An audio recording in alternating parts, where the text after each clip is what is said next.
deles não dá um plano regional. Pelo contrário. Nós vamos ter muito planos aí de soma zero, zero ou soma negativa. Não vão dar. Esse é um ponto-chave. É uma conquista, considerada uma grande conquista, uma conquista para, pelo menos, organizar um pouco o que está acontecendo nas cidades brasileiras. Nós estamos vendo aí diariamente o que está acontecendo no Rio, São Paulo, região metropolitana de Belo Horizonte, outras metrópoles, outras grandes cidades, em que o que se tem hoje é um quadro de absoluto caos urbano associado à desordem ambiental. Essa é a realidade urbana do Brasil de hoje. Mesmo cidades ricas como São Paulo, hoje não pode chover.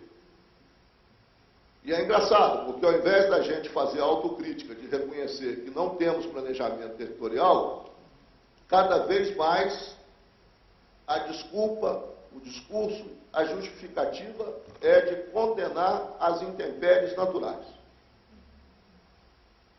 O culpado é a chuva. A chuva é que é culpada. Quer dizer, não é todo mundo, aliás, a manchete, quando você pega nos grandes jornais, é o seguinte: Rio invade bairro.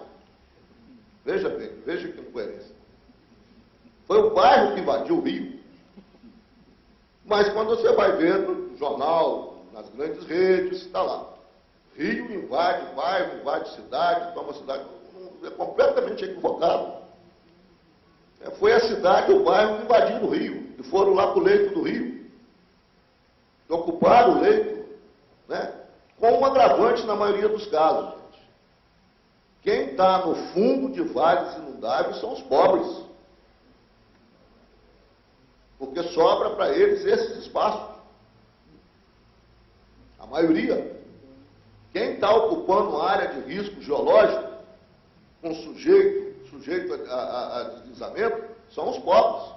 Porque os ricos da Manabeira gastam para fazer a fundação da sua terra, da sua casa, 10 vezes mais do que o cara lá no Taquaril gasta para botar a casinha dele, um barraco com 40 centímetros de fundação. Essas são as questões que nós temos que encarar. E que, embora sejam muito local, eu queria introduzir isso aqui na nossa discussão, elas estão vinculadas a decisões estratégicas, das quais nós não participamos. Eu ainda conversava um pouco com a Apolo aqui na chegada, chegamos mais cedo, tivemos chance de conversar um pouquinho. Nós não damos atenção às decisões estratégicas. Nós somos, naturalmente, eu acho que isso é bom, não estou dizendo que isso não é bom, mas nós temos a tendência de debater o local. O local nos atrai no debate, não é isso? Aqui estão todos atraídos por uma questão local. O estratégico não nos atrai para o debate, passa batido. Mas é na hora da decisão estratégica que nós vamos formar a matriz de decisão. A matriz de decisão é tomada no nível estratégico. A partir do momento que a Constituição deu aos municípios competência para legislar e gerir o uso e ocupação do solo urbano, a matriz de decisão está tomada. O que vai restar aqui é esse debate que nós estamos fazendo, não é? De crítica ao modelo. Só que, como a gente acha que o estratégico é muito abstrato, é natural, né? É muito abstrato, só que é uma abstração que depois vira realidade da maneira mais contundente, como nós vemos, como nós estamos vendo na nossa cidade. É uma abstração que vira realidade. É assim que funciona nas políticas públicas. E essa é a questão que nós temos que enfrentar, né? Agora mesmo, o Brasil está para tomar uma decisão fundamental sobre o Código Florestal, que vai ter muito a ver com o que nós estamos discutindo aqui. É uma decisão estratégica, está lá em Brasília. O que é que nós estamos fazendo? Como é que nós estamos acompanhando? Essa decisão que for tomada lá é que daqui a 5 anos vai determinar se o condomínio vai ou não vai poder desmatar. Nós estamos falando de um país que está em pleno, e graças a Deus, em pleno Estado democrático de direito. Muitos dos que estão aqui frequentaram as masmorras da ditadura, para viver no Estado democrático de direito. E no Estado democrático de direito vale a lei, não vale a vontade do plantonista de poder. São essas questões com as quais nós temos que trabalhar. Mas eu queria enfatizar um pouco mais essa questão do planejamento territorial. Quer dizer, nós não temos um planejamento territorial nem no menor nível da federação, que é no município. Alguns planos diretores que normalmente, infelizmente, são feitos para não serem respeitados, que mudam ao sabor das conveniências tantas vezes quanto forem necessárias pela pressão das demandas locais. Por isso é que eu, mesmo correndo o risco de ser mal interpretado, acho que o fato de ter transformado o município em ente federado no Brasil, com a autonomia que tem hoje, é uma questão que deve ser melhor pensada, não para retirar a autonomia dos municípios, mas para permitir que o Brasil possa trabalhar numa escala mais adequada com a dimensão territorial no planejamento estratégico. E temos que convir, temos que deixar claro, isso vai exigir uma autoridade de gestão de ocupação do território superveniente. E veja bem, quando nós vamos para a ideia da bacia e do comitê, e principalmente do plano diretor da bacia, que é uma escala adequada de referência espacial para a gestão do território, o plano diretor, e é importante frisar, quero frisar isso, ele eventualmente, se vier a limitar a competência de algum ente federado, não é do município apenas. O plano diretor condiciona a decisão das três esferas de poder, da União, dos Estados e dos municípios. Então, um plano diretor bem elaborado por uma bacia hidrográfica, ele não vai condicionar apenas ou limitar competências na esfera local. Ele vai, por quê? Porque na elaboração do plano diretor, os três entes da federação entram com as mesmas competências. O plano diretor é elaborado com a participação dos três entes da federação e o plano diretor não subtrai as competências constitucionais dos entes federados. Ele apenas representa uma pactuação de como nós vamos usar uma determinada porção do território, no caso brasileiro, como previsto na 9433, a porção relacionada à bacia hidrográfica de menor para maior ordem, né? De primeira ordem, de segunda ordem, de terceira ordem, de quarta ordem, de acordo com a conveniência do planejamento que se estabelecer.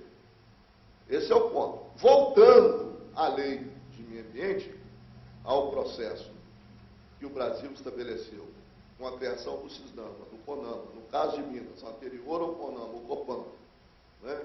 Hoje, funcionando de maneira descentralizada, nós temos que pensar a gestão descentralizada, eu quero repetir isso, porque isso para mim é muito importante, na lógica da municipalização. A lógica da municipalização que assegure a participação da sociedade de forma paritária em igualdade de decisão. E, lamentavelmente, o que nós vemos, na maioria dos casos, ao invés de municipalização, quero repetir a palavra, nós temos é prefeiturização. Com toda a lógica do poder local. Como eu mencionei aqui, você aprova plano, muda plano, altera gabarito de bairro de um dia por outro. Né? Essa é a nossa realidade. E depois o gestor tem que viver com essa realidade. Né? Porque aí quando chega lá na hora final é cobrado do gestor determinadas decisões que ele não está mandatado para tomar, porque as decisões já foram tomadas. Quantas e quantas vezes se muda o gabarito de ocupação de um determinado bairro e a gente fica sabendo depois, ninguém sabe, não é discutido, não tem audiência pública, não é feito uma... E isso é o seguinte, e quando nós falamos de ocupação de solo urbano, né, e aí vem a questão da autoridade metropolitana em regiões conurbadas, e aí e nas regiões conurbadas não precisa ser só as regiões metropolitanas, qualquer região conurbada, e Minas, em tese, tem muito isso, uma quantidade enorme de municípios que as sedes se distanciam 10, 15, 20 quilômetros, como é o caso aqui de Nova Lima, Riacima e Raposo, né, que deve ter o quê? Entre uma e outra não mais de 10 quilômetros. Então, é absolutamente conurbado, ainda que tenha um pequeno espaço rural entre uma e outra cidade dessa. Mas é nesse contexto que realmente nós temos que pensar a questão do uso e ocupação do solo urbano. Do jeito que nós estamos hoje, nós estamos muito mal aparelhados do ponto de vista institucional e político para enfrentar problemas como o que vocês querem discutir de Nova Lima, e, como eu disse, se repete em praticamente todos os outros municípios metropolitanos ou conurbados do Brasil.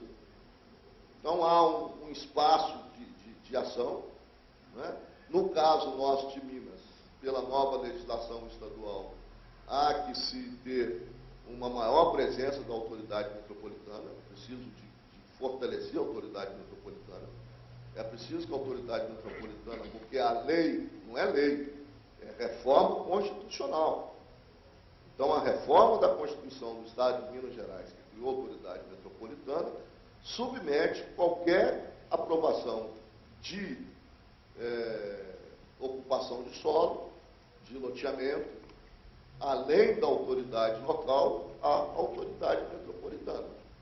E na hora de submeter a autoridade metropolitana, é o momento de que os órgãos ambientais estaduais, em articulação com o município, possam também fazer um crivo acima das disputas locais.